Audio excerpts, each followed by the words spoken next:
We are equally excited to work with OCTANE. One of the things that Leigh Steinberg taught me was to surround yourself by the right people and the right ideas. And I think that's what OCTANE represents to us. It's the right people, the right ideas to empower others, to make a lot of money, help a lot of people, have a lot of fun. I've been blessed to start my career in technology before most people knew what it was. And the interesting thing about technology is it mirrors not only how people do business, and although we have this limited perspective of sports, people have a limited perspective of technology as well. So I created 3 pillars of sports technology, which also mirrors my philosophy in life. So I kind of have a unique dichotomy in my life. I'm very woo-woo, spiritual, which happened later in my life. Usually happens when you lose all your money. And then, and then when going back to the pragmatic business side of things. See how this works. So the basis of everything for me is 3 things: imagination, inspiration, and action. And that is sports technology as a whole as well. Imagination is how things start. If we consciously think about what we want and imagine it, it instantly becomes a possibility.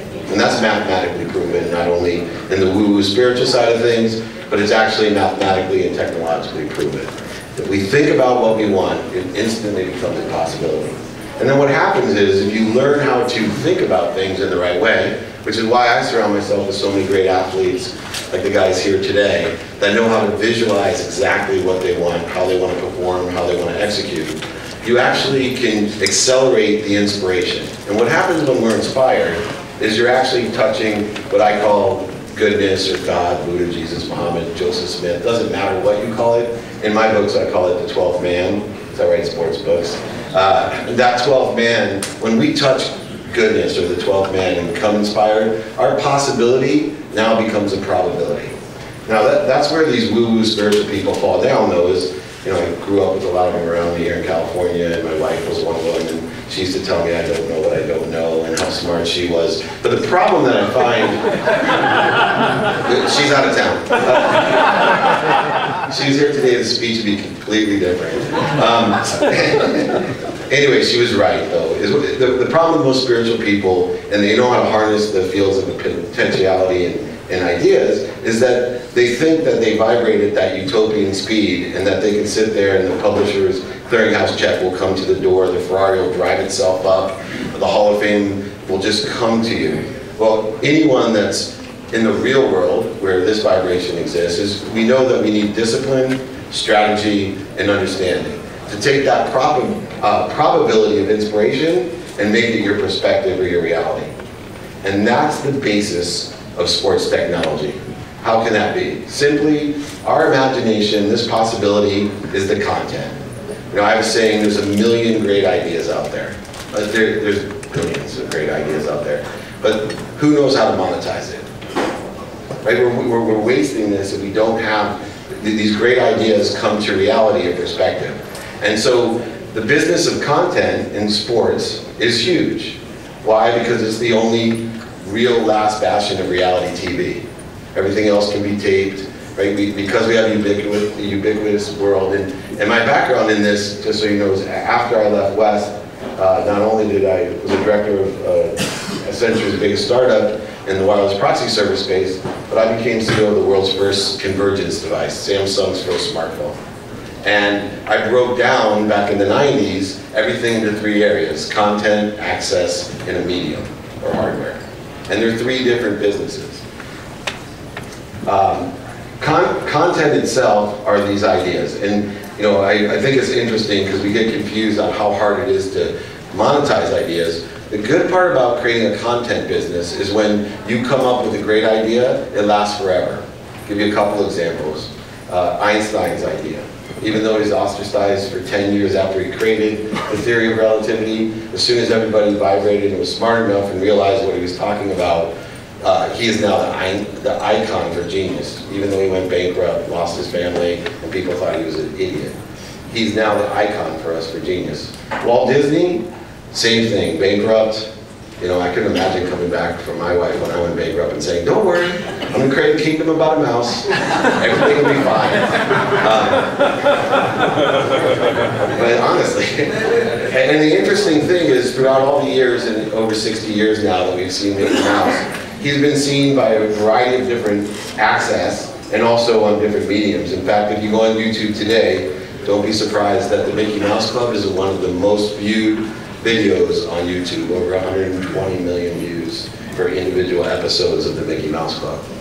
So there's a whole business in technology in IP or content or ideas. And so many businesses focus in on that. So when I was approached to talk about sports technology and even earlier to create a launch pad for sports technology companies, one of the resistances that we find are people just don't know what sports business is about.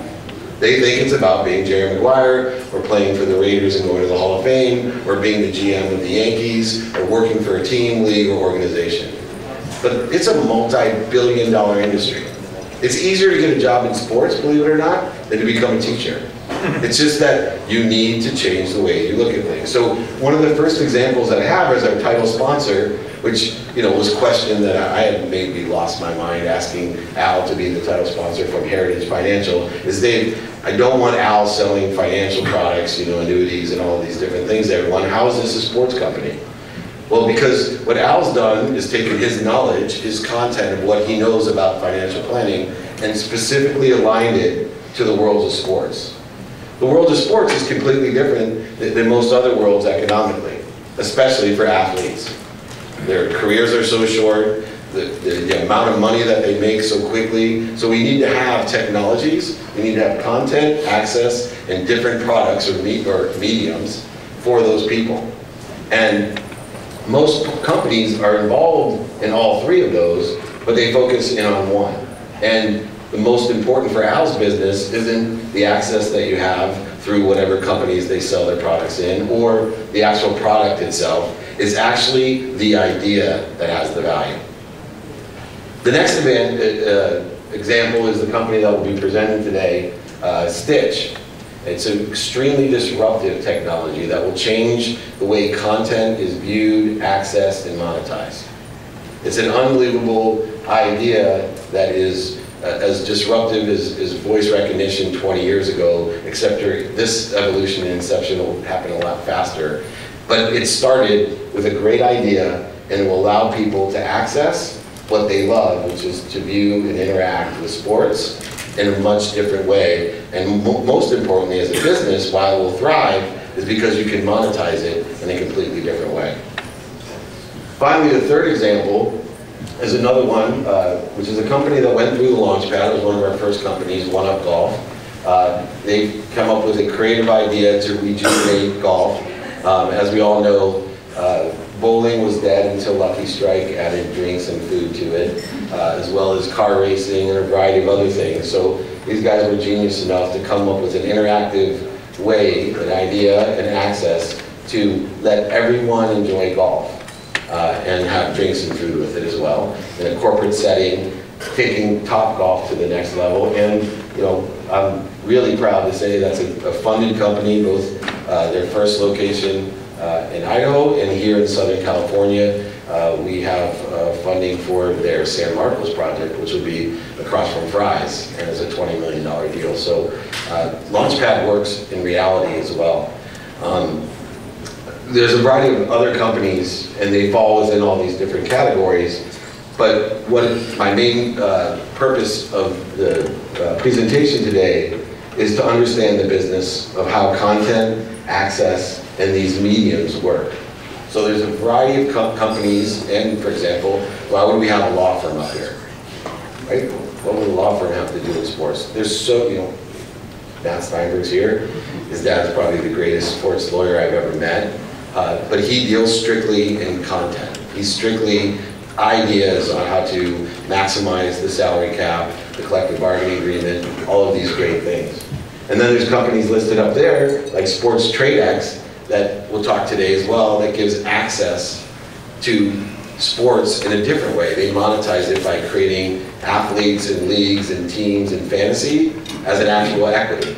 And so approved by the SEC, and you actually can make trades thus Sports TradeX, and make money as a financial platform for sports. And then, and the interesting thing too is content businesses are the hardest. It's the most competitive. Why? Because everyone has ideas. But it's also the most profitable because they last the longest and you can monetize it forever, like Einstein and Disney and Carl Fisher and a variety of other people. In the mid-range is the access companies like Stitch and Sports TradeX, where it's a little less competitive, but the lifespan can also change, right? So, you know, Cox is an access company for sports. But we know that there's other ways to transfer data and visual that, you know, right now I'm speaking at NASA, they showed me technology that they're transferring data via laser from the moon. Well, that's going to screw up Cox's business tremendously, but it'll be a while until it happens.